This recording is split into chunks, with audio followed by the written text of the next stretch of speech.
Dreams might be Fleetwood Mac's most popular song, but it almost single-handedly broke up the band. But behind the success of Dreams lies a tale of betrayal, heartbreak, and a band barely holding it together. At least that's the story from Stevie Nicks, the writer of Dreams. In this exclusive unaired interview from 1988, Stevie lifted the lid on a lot of the drama that was happening behind the scenes. He seems to take it a different way.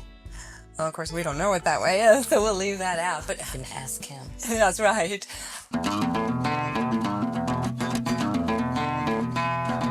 Fleetwood Mac didn't start as a superstar band full of drama and heartbreak. It began as a British blues outfit born in the smoky London clubs and shaped by some improbable twists of fate. It all began with Peter Green, a brilliant blues guitarist who had just replaced Eric Clapton in John Mayall's Blues Breakers. When he left to start his own band, he brought drummer Mick Fleetwood with him and named the new project after his favourite rhythm section, Fleetwood, Mick, and Mac, bassist John McVie, hence Fleetwood Mac. At first, John didn't even join, but once he did, the lineup solidified and they gained a following as one of Britain's top electric blues bands. The blues era imploded fast. Things began to unravel after the infamous Munich incident in 1970, where Peter Green and fellow guitarist Danny Cohen both took large amounts of LSD at a commune. The experience profoundly changed them, and Peter Green returned deeply altered, increasingly obsessed with religion, isolation, and giving away the band's money. As Mick Fleetwood later put it, he came back different. He just wasn't the Peter we knew anymore. Guitarist Jeremy Spencer left the band to join a cult.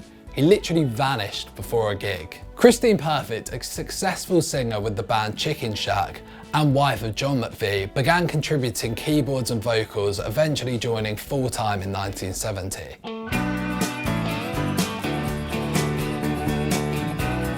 Fleetwood Mac moved to the US in search of a fresh start, but the lineup changes kept haunting them.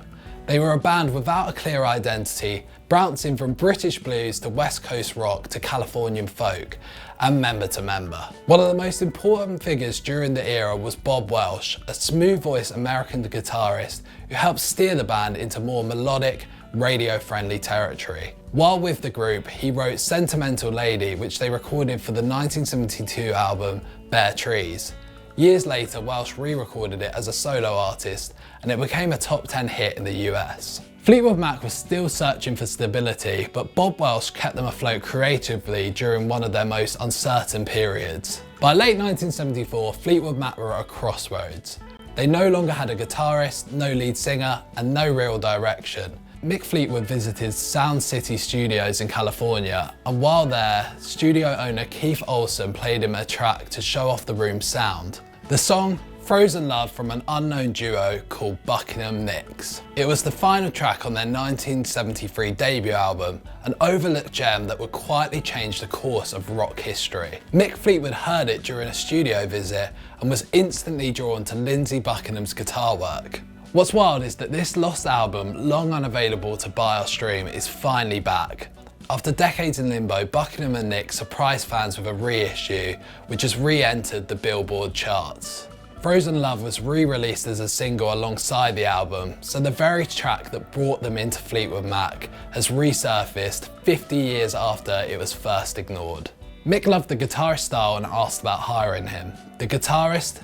Lindsey Buckingham. But Lindsey had one condition: if I join Fleetwood Mac, Stevie joins too.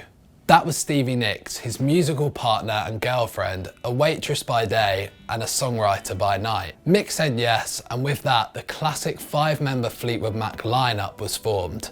Mick Fleetwood on drums, John McVie on bass, Christine McVie on vocals and keys, Lindsey Buckingham on guitar and vocals, and Stevie Nicks on vocals.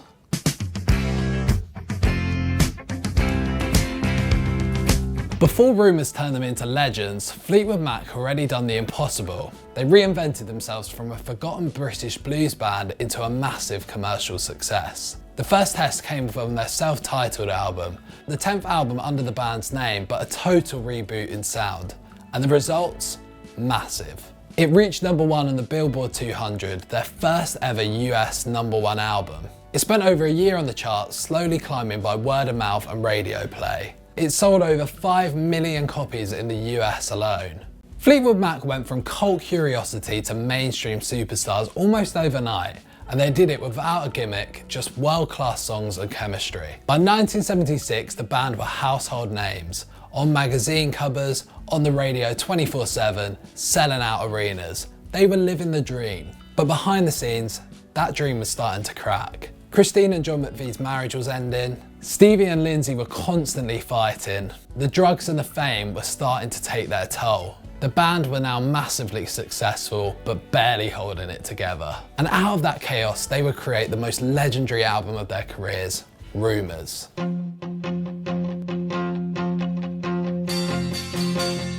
In early 1976, the band began recording at the record plant in Sausalito, California. The atmosphere was tense, to say the least. They were fueled by alcohol, drugs, and heartbreak, and somehow still wrote with surgical precision.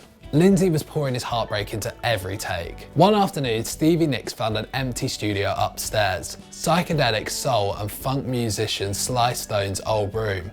And in about 10 minutes, she wrote Dreams. I sat down on my bed with my keyboard in front of me and I wrote Dreams. Right then, right there, a moment of clarity in a house of insanity. The lyrics were a soft, detached breakup message to Lindsey.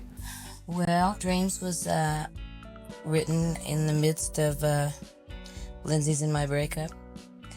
And at the end of it, when it says, when the rain washes you clean, you'll know, was very much meant to mean we will be okay.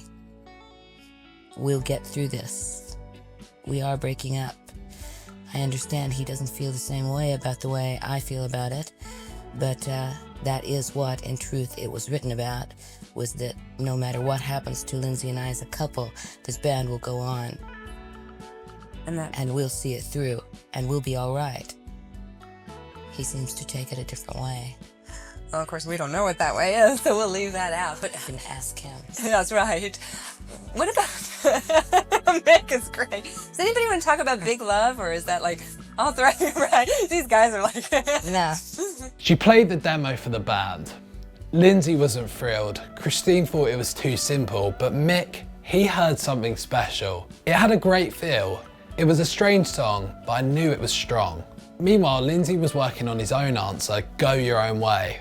Loud, bitter, and pointed directly at Stevie. Despite the tension, Dreams went on to become Fleetwood Mac's only US #1 hit and one of the most iconic songs of the 20th century. But it didn't bring peace.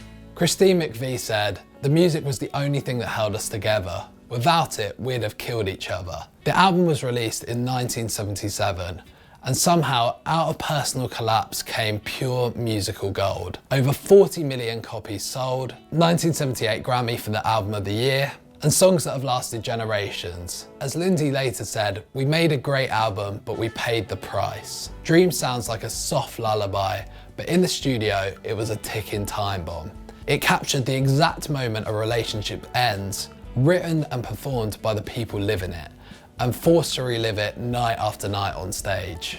Fleetwood Mac were writing the story of their own unravelling, and in doing so, created one of the greatest albums ever made.